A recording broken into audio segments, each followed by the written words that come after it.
Bienvenue sur Comment fait-on, je suis heureux de vous retrouver pour une nouvelle recette. Aujourd'hui, nous allons réaliser ensemble des crostini, appelés aussi plus simplement du pain grillé, au jambon cru, basilic et tomate. Vous allez voir, c'est très simple à faire et c'est délicieux dans n'importe quelle circonstance.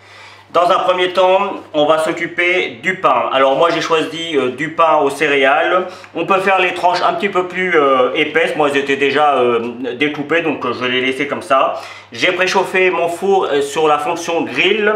Et juste avant de les mettre, je vais rajouter un tout petit peu d'huile d'olive sur mes tartines. Alors je pourrais prendre un petit pinceau, mais vous voyez, j'ai pris mon bouchon, comme ça je peux voir à peu près ce que je mets.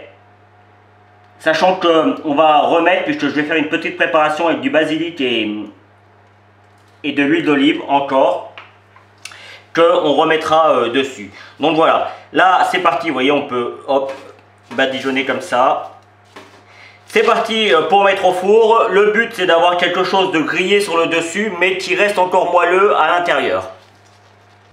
Pendant ce temps, je vais faire ma petite sauce. Je prends mon basilic. Alors, je l'ai acheté, hein, j'en ai pas dans mon jardin. J'arrive pas à le faire dans mon jardin, je sais pas pourquoi.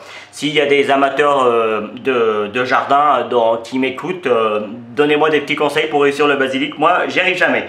Donc, je l'ai acheté. Alors, on fait attention parce que, vous voyez, il peut arriver qu'il y ait des feuilles un petit peu noires comme ça quand on l'achète. Donc, on vérifie bien. Moi je ne le lave pas parce qu'en théorie il est lavé, donc je le laisse comme ça. Je rajoute pour commencer la valeur d'une cuillère à soupe d'huile d'olive. Je vais commencer à mixer et je vais rajouter de l'huile d'olive au fur et à mesure de ce jeu. Il faut que ce soit un peu liquide sans l'être de trop, je vous montrerai. Allez, c'est parti. Alors, j'avoue que j'ai un grand mixeur et c'est pas simple avec la petite quantité que j'avais, mais bon, ça marche quand même. J'ai mis la valeur de 2 cuillères et demie à soupe d'huile d'olive et voici ce que je veux que ça fasse. On voit bien encore l'huile d'olive, hein, ça se mélange pas complètement au basilic, mais c'est tout à fait normal. J'aime bien avoir la petite dissociation des deux. Alors on pourrait faire un pesto, hein, si vous voulez l'acheter directement dans le commerce, vous pouvez remplacer ça par du pesto directement. Moi je trouve que c'est mieux comme ça, c'est plus naturel et puis c'est surtout un petit peu plus léger, hein, bien que l'huile d'olive ce soit très bon pour la santé. Donc voilà, on va attendre que le pain refroidisse et on va pouvoir faire le montage de nos tartines. Allez, c'est parti pour le montage. J'en fais une et puis après le principe reste le même pour tous. J'ai découpé des tomates, mais vous voyez, en fines tranches. Pour faire ce genre de recette, il faut que tout soit très fin, sauf les tomates cerises que l'on va mettre sur le dessus, et elles peuvent être un petit peu plus grosses parce que ça va apporter un petit peu de croustillant. Vous voyez, le jambon, pareil, le plus fin possible. On essaye de le mettre un petit peu en forme de fleur. Venir le mettre comme ça, moi, hop, voilà, faire une espèce de chiffonnade. C'est vraiment très simple, hein. C'est vraiment histoire de vous donner des idées. Je vais venir mettre des petites tranches d'oignons rouges et puis après il suffit de venir ajouter à tout ça les tomates cerises. Alors moi je vous conseille d'en prendre et des rouges et des jaunes de façon à avoir un petit contraste. Et puis évidemment pour finir avec tout ça, on prend la sauce de basilic que l'on vient mettre un petit peu partout par petites touches.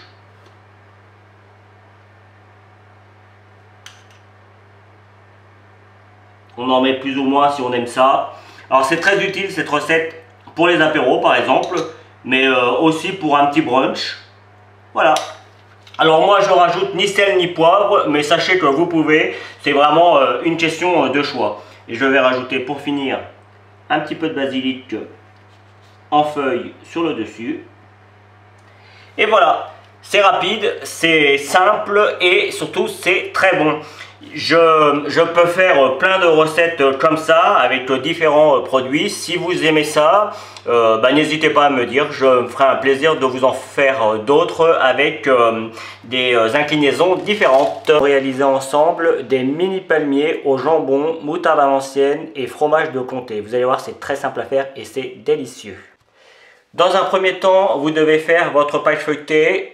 Je vais vous donner la recette, alors je crois que c'est ici, je me trompe toujours, mais enfin vous allez la voir sur la vidéo et juste en dessous sur la description. Juste pour vous montrer que c'est moi qui l'ai faite, il me reste un morceau ici, puis surtout vous voyez, hein, vous ne trouverez jamais ça dans le commerce. Donc ça je m'en occuperai après. Il faut environ 250 à 300 grammes de pâte feuilletée. On a besoin de moutarde et on va commencer par ça. Alors évidemment, on étale la pâte feuilletée, allez on va dire 2-3 mm, la même épaisseur que celle que l'on pourrait avoir dans le commerce. Et on fait en sorte que ça corresponde à la grandeur de vos jambons. Vous voyez, j'ai pris mes 2 tranches de jambon. Je les ai déposées et j'ai découpé après de façon à ce que j'ai à peu près que mes jambons prennent la place de ma pâte. Hop! Je prends ma moutarde et on va dire qu'il faut à peu près 2 cuillères à soupe et on étale de façon à ce qu'il y en ait partout. Donc vous avez vu, il n'y a pas de difficulté. Alors j'ai choisi de la moutarde à l'ancienne. Si vous avez de la moutarde classique, ça marchera aussi. Pas trop forte, il faut que ce soit de la moutarde douce. Et alors avec la moutarde à l'ancienne, il y a des petits grains et donc du coup ça glisse un petit peu quand on veut l'étaler. Mais de toute façon, rappelez-vous qu'on va rouler, on va faire des palmiers, donc on roule de chaque côté. Donc même s'il y a un endroit où il n'y a pas de moutarde, il y aura toujours un autre endroit qui prendra le relais. Donc une fois qu'on a mis la moutarde, sur le même principe, on vient mettre le comté râpé. Alors vous mettez la quantité que vous souhaitez, Moi je dirais qu'il y a à peu près 100 grammes là. Puis moi j'aime bien ça quand c'est bien, j'adore le fromage, donc du coup moi j'en mets pas mal. Donc là encore il n'y a pas de difficulté. Je mets la moutarde et le fromage. De cette manière le fromage va venir coller à la moutarde et ça va être plus pratique quand on va rouler l'ensemble. C'est pour ça que je mets ça dans cet ordre là.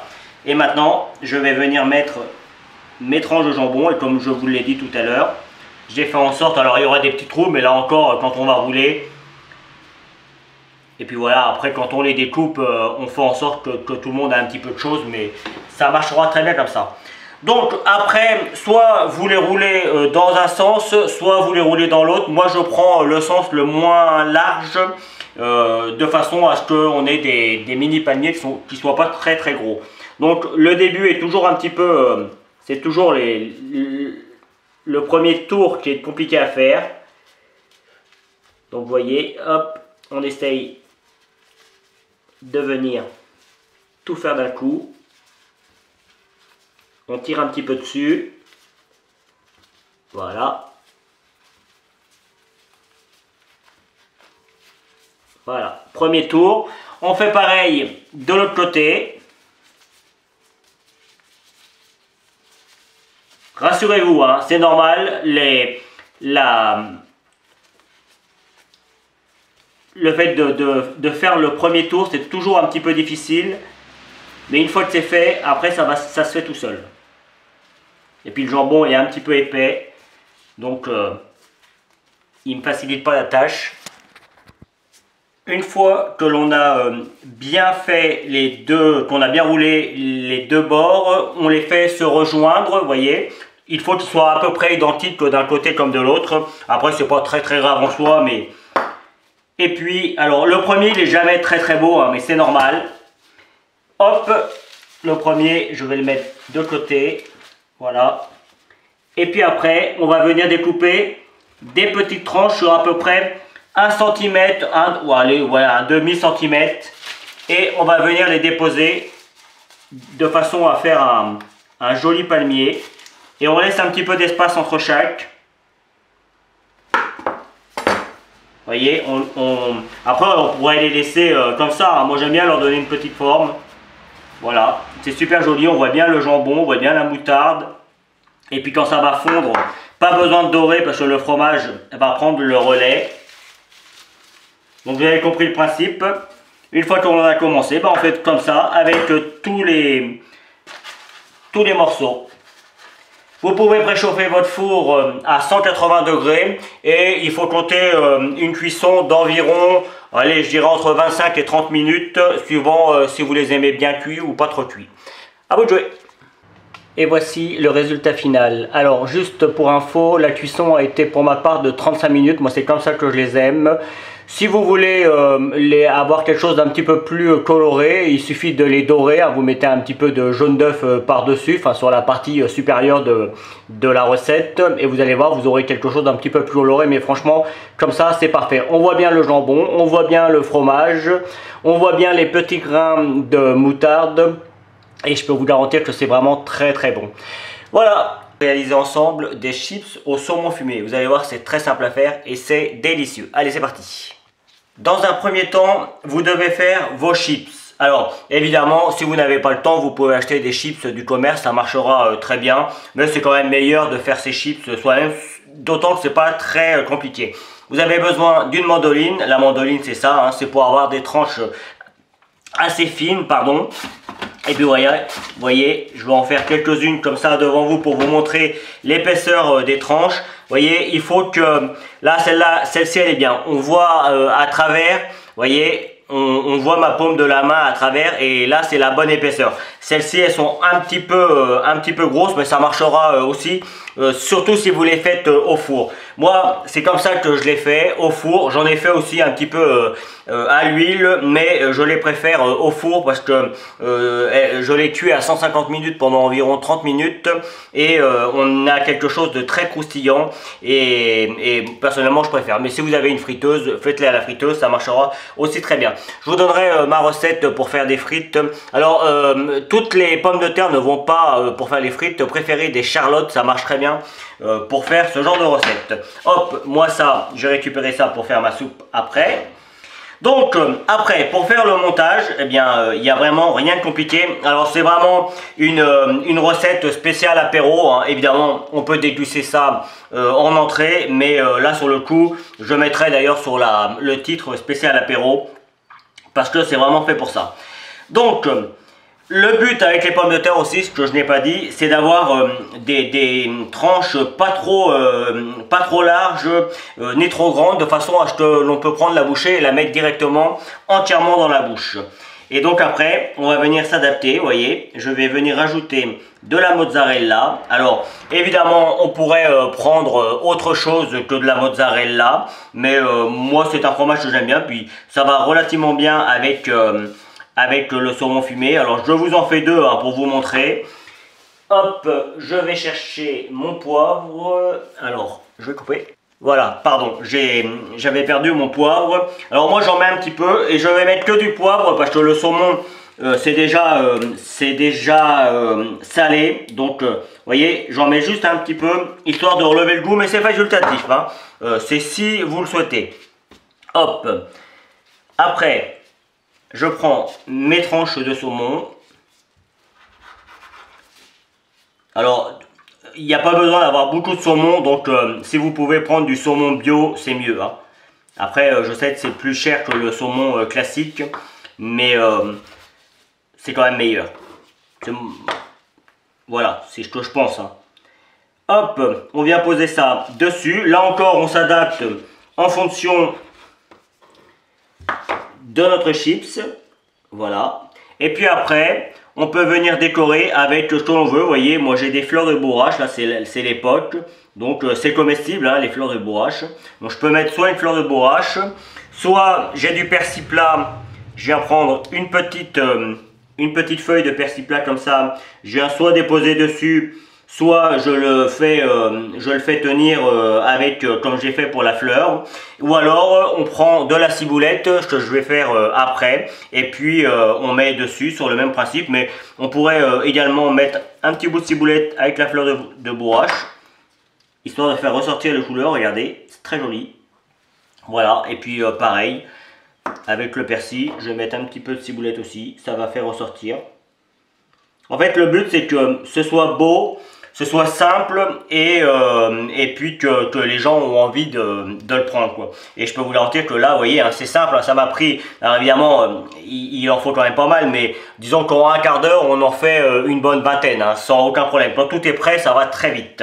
Et puis encore une fois, pour les chips, vous pouvez les acheter dans le commerce, préférez des bonnes chips, hein, pas trop grasses, mais voilà, c'est quand même meilleur avec des chips faits maison.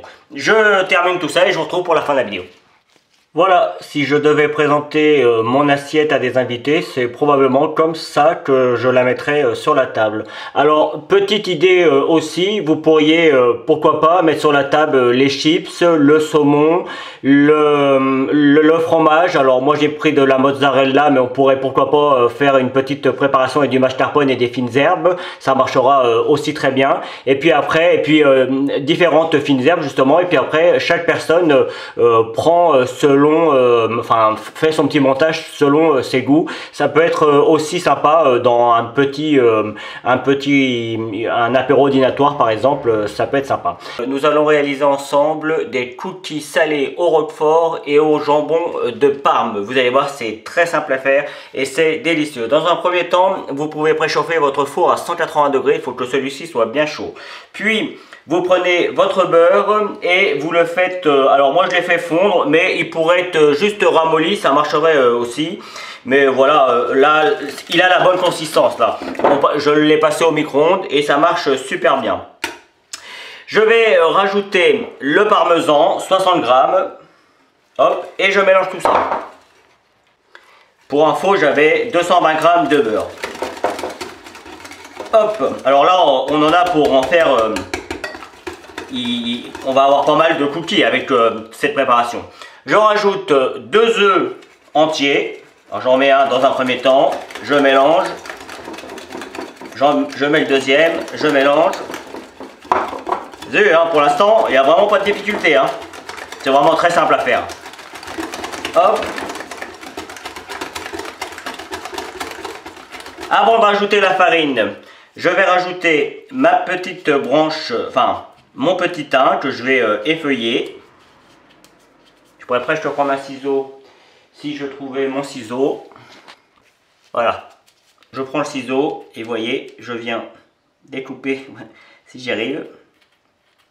J'aime pas trop travailler avec des gants, mais bon, vous le savez, je bricole pas mal. Là, c'est la période du jardin qui commence. Et on a toujours les mains plus ou moins tachées, donc c'est mieux de travailler avec des gants.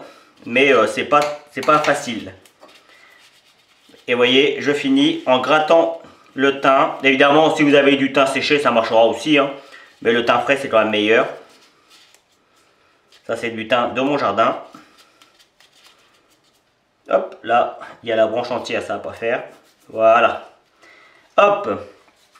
On redonne un petit coup de mélange.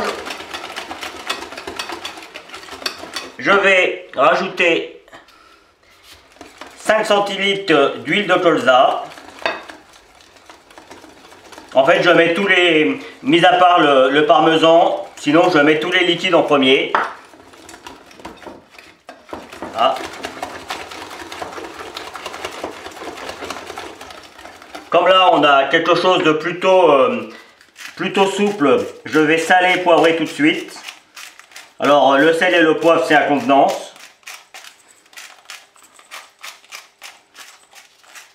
Si vous aimez les choses bien salées, vous mettez un petit peu plus de sel. Si vous aimez les choses bien poivrées, vous mettez un petit peu plus de poivre. N'oubliez pas pour le sel que le roquefort, c'est quand même déjà assez salé. C'est quand même assez puissant comme goût. Donc moi, je vous conseille de ne pas en mettre de trop. Ni de poivre d'ailleurs. Hop. Et puis le jambon de Parme, le jambon cru, c'est salé aussi. Voilà. Il ne nous reste plus qu'à rajouter la farine. Gentiment, mais sûrement. C'est pour ça que j'ai pris une cuillère en bois, parce qu'à la fin, on aura sûrement besoin de la cuillère en bois. Mais dans un premier temps, on mélange avec le fouet. Allez, je finis de mélanger avec ma cuillère en bois. Alors juste pour info, j'ai 280 g de farine, j'ai 100 g de parmesan, mais j'en ai encore si jamais j'en ai pas assez. Et puis j'ai un paquet, j'ai environ 6 tranches de jambon de Parme. Mais c'est pareil, on peut prendre n'importe quel jambon cru ou du jambon fumé, pourquoi pas. Voilà. Alors là, vous voyez l'importance d'avoir du beurre ramolli, parce qu'on aurait du beurre dur, on n'arriverait pas à avoir cette consistance. Hein. Et là, on va pouvoir la travailler comme on veut. Ça va être superbe. Voilà. Je vais découper un petit peu mes tranches de jambon de Parme de façon à pouvoir les intégrer dans la pâte. Vous allez voir, je vais vous montrer. Et puis, il ne nous restera plus qu'à déposer les petits morceaux de roquefort sur le dessus. Je vous montre tout ça. C'est parti pour faire le montage. Alors... on peut les faire de la grosseur que l'on veut. Alors sachez également que on peut s'en servir comme apéro en les faisant un petit peu plus petits éventuellement. Mais ça peut être aussi une entrée avec une petite salade. C'est très bon, c'est très simple à faire et c'est rapide. Donc là, j'ai pris, d'où l'importance de la grosseur, c'est vous qui choisissez, le principe est le même. J'ai pris de la pâte, je vais rajouter une petite boule, on va dire, allez, un petit cochonnet si pour ceux qui jouent aux boules. Je vais rajouter mon jambon à l'intérieur, et vous voyez, je viens le mettre à l'intérieur. Parce que si je le mettais dessus, comme je vais faire avec le fromage de Roquefort, il va sécher et ce serait moins bon. Là, il va cuire. Quand on va déguster le cookie, on aura quelque chose de vraiment très fin et ce sera pas mal. Vous voyez là, elle est peut-être un petit peu petite, ma bouche. Les autres, je vais les faire un petit peu plus gros. Bon, bah, le principe reste le même et vous voyez, quand j'ai terminé, hop, je viens rajouter du fromage de Roquefort dessus. Et voilà, le cookie est terminé. Alors, je vais en faire un autre un petit peu plus gros, parce que c'est vrai que celui-là, il était peut-être un peu limite. Il faut quand même des cookies de bonne taille. Alors, vous avez vu, hein, j'ai découpé mon jambon vraiment en petites tranches, pour que ce soit vraiment facile à déguster. On n'est pas obligé d'en mettre beaucoup, mais voilà, après, il faut qu'il y en ait quand même. Voilà, voilà, là c'est mieux déjà. On a quelque chose d'un petit peu plus gros. Mais les deux sont, hein. Tout dépend de ce que vous voulez faire avec. Je viens de l'expliquer. Je me répète, mais c'est important. Évidemment, il y en a un qui va cuire un petit peu plus longtemps que l'autre. Mais la cuisson, c'est comme tout. Si vous aimez les choses un petit peu plus cuites, bah, vous allez les laisser cuire un petit peu plus longtemps. Si vous les aimez un petit peu moins, bah, vous allez les laisser un petit peu moins. Donc c'est vraiment une question de goût après. Hein. Vous avez vu le principe, c'est vraiment pas compliqué. Je vais faire toute ma plaque comme ça et puis je vous retrouve pour la cuisson. Allez, place à la cuisson. Alors, sachez que la recette, c'est pour environ 20 cookies. Après, tout dépend de la taille que vous les faites, hein, évidemment. Comme vous pouvez le voir là sur ma petite planche, j'en ai fait un petit peu de toutes les tailles, histoire de vous montrer. Je vais m'amuser, moi, à les sortir au fur et à mesure, suivant la cuisson que je veux. Et évidemment, si vous les voulez de la même taille, il suffit de peser la pâte et les ingrédients que vous allez mettre dedans. Et puis, enfin, surtout la pâte, et vous les aurez tous de la même taille. Sachez également que moi, il m'en reste, je ne sais pas si vous voyez le plat à côté, mais j'ai encore la possibilité d'en faire la même quantité, que je vais congeler comme ça. Et puis, je les mettrai, je vais attendre qu'ils congèlent, je les mettrai sur une plaque, je vais attendre qu'ils congèlent. Et puis après, je les mettrai dans un sac. Et de cette manière, on peut les sortir quand on veut.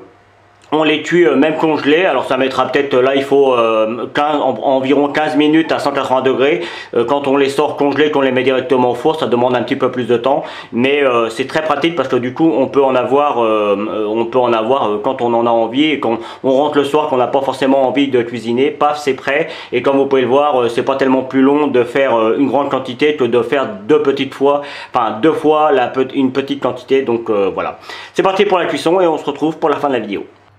Voilà, la vidéo va se terminer sur cette petite image. Alors juste pour info, la cuisson pour ma part a été de 25 minutes à 180 degrés. Moi c'est comme ça que je les aime. J'ai attendu qu'ils aient cette couleur là. Comme vous pouvez le voir, j'en ai découpé un. On voit bien le côté très croustillant sur le dessus. En plus il y a pas mal de beurre, donc c'est vraiment très bon. Et puis ça a un goût bien puissant de Roquefort. Et le jambon amène quelque chose aussi d'un petit peu salé. Donc c'est vraiment très bon. C'est vraiment, pour l'apéro, c'est vraiment top. Hein. Et par contre, il y en a certains certains qui vont aimer ça un petit peu moins cuit et d'autres un petit peu plus cuit. Donc moi, ce que je vous conseille, c'est de faire dans un premier temps de cette manière et puis après vous vous adaptez en fonction de vos goûts. Nous allons réaliser ensemble des pintos ou des pinsos, je sais pas trop comment ça se prononce, c'est basque. Je dis plutôt moi des tapas aux œufs brouillés et au jambon. Vous allez voir, c'est très simple à faire et c'est délicieux. C'est de préférence pour l'apéro, mais après vous pouvez l'utiliser comme vous voulez. Allez, je vous explique comment faire cette délicieuse recette. C'est parti. Dans un premier temps, vous devez réaliser vos petits pains, alors environ 1 cm d'épaisseur, après c'est suivant les goûts de chacun. Et moi, je les ai fait dorer un petit peu au four, c'est-à-dire qu'ils vont être croustillants sur le dessus et très fondants à l'intérieur. C'est comme ça que je les aime. Après le pain, on utilise celui que l'on veut. Moi, c'est un pain aux céréales, là sur le coup, mais on pourrait prendre du pain au maïs, on pourrait prendre du pain blanc. C'est vraiment suivant ce que l'on veut. On prépare également la ciboulette que l'on coupe en tout petits morceaux. Il suffit de bien la presser dans la main et puis vous prenez un couteau et vous la découpez. Vous allez voir, c'est très simple à faire. On prépare le jambon. Alors là encore, moi je prends du jambon comme ça, mais bien évidemment on peut prendre du jambon blanc, on peut prendre un jambon plus fumé, plus sec. Moi il est plutôt doux, c'est du jambon de Savoie pour être exact, qui a 9 mois, donc il est très fin et c'est très bien pour ce genre de recette. Je vais mettre un petit fromage blanc. Alors c'est juste un petit tube, vous savez, les fromages blancs, un petit tube de fromage blanc à la place de la crème fraîche, parce que je trouve que c'est plus doux et je trouve ça meilleur. Donc maintenant on va préparer nos œufs brouillés et puis après il suffira juste de faire le montage. Vous allez voir, c'est très simple. Alors, pour que la vidéo aille plus vite, j'ai mis du sel, du poivre et une petite pincée de piment d'Espelette pour donner bien du corps à tout ça. Alors moi j'ai 2 œufs parce que je ne vais pas en faire beaucoup, mais évidemment plus vous allez en faire et plus vous mettez 2, hein, c'est assez logique. J'aurais pu prendre qu'une seule fourchette, ça aurait très bien été. Je m'embête avec mes 2 fourchettes. Hop, là c'est juste, on bat juste un petit peu, voilà. Je rajoute ma ciboulette tout de suite, sans en perdre, c'est dommage, c'est trop bon. Je viens juste donner un petit coup de mélange et vous allez voir comme on va mélanger sans arrêt pour brouiller nos œufs. Le mélange se fera tout seul. Je rajoute un petit peu de beurre dans ma poêle et c'est parti pour la cuisson. Dans ma poêle, j'ai fait fondre environ 20 g de beurre, du beurre classique, hein, et je mets ma préparation avec les œufs. Et là, on va mélanger à l'aide d'une cuillère en bois sans arrêt. C'est le principe des œufs brouillés. On mélange, on mélange. Alors, on pourrait éventuellement le faire avec un fouet, mais franchement, avec une cuillère en bois, tout le monde a une cuillère en bois et ça se fait très bien. Donc là, on mélange jusqu'à obtenir une cuisson, la cuisson que vous voulez, hein. Bien cuit pour ceux qui aiment bien cuit, un peu moelleux pour ceux qui aiment un peu moelleux. Et vous voyez, moi ma poêle a tendance à aller à cuire un peu au bord, donc j'hésite pas à aller sur le bord. Et j'arrête pas de mélanger, hein. C'est surtout ça qui est important. On mélange, on mélange, on mélange jusqu'à ce que vous obtenez la cuisson que vous désirez. À vous de jouer. Voilà, moi c'est comme ça que j'aime mes œufs brouillés, pas trop cuits. Je rajoute, allez, il y a environ une cuillère à soupe de petit suisse. Si vous préférez, vous, la crème fraîche, pas de problème, hein, mettez de la crème fraîche. Moi je trouve que c'est plus doux comme ça. Je vais revenir mettre un tout petit coup de chauffe. On a quelque chose de superbe. Alors, normalement ça se mange plutôt froid, hein. C'est pour l'apéro, donc même si ça reste un petit peu sur la table, pas trop longtemps quand même, c'est des œufs. Mais en général c'est plutôt froid. Moi j'aime bien aussi quand c'est chaud. Et évidemment, moi par-dessus, je vais mettre du jambon cru, mais on pourrait mettre du fromage. Par exemple, j'aime énormément ben voilà, j'ai perdu le nom du fromage. La feta, voilà, ça y est, c'est revenu. J'aime énormément ça, ça irait très bien avec ce genre de recette. Mais si ça vous dit, je vous en ferai d'autres. Allez, voilà, on y est. Cuisson terminée. Hop, il n'y a plus qu'à faire le montage. Pour cela, c'est très simple. Alors je vais en faire deux, hein, parce que après le principe est le même pour tous. On vient mettre les œufs brouillés sur la tartine. Alors de préférence du pain frais, hein, pour que ce soit plus facile à manger. Si vous avez du pain rassis, ça va être un petit peu plus dur, ça va être un petit peu plus embêtant à déguster. Voilà, vous voyez, hein, on met ça correctement. Vous avez vu la couleur, c'est vraiment super joli. Alors moi, c'est des œufs de la ferme, hein, des vrais œufs de la ferme. Donc du coup, c'est pas du tout la même couleur que l'on pourrait avoir avec des œufs du commerce.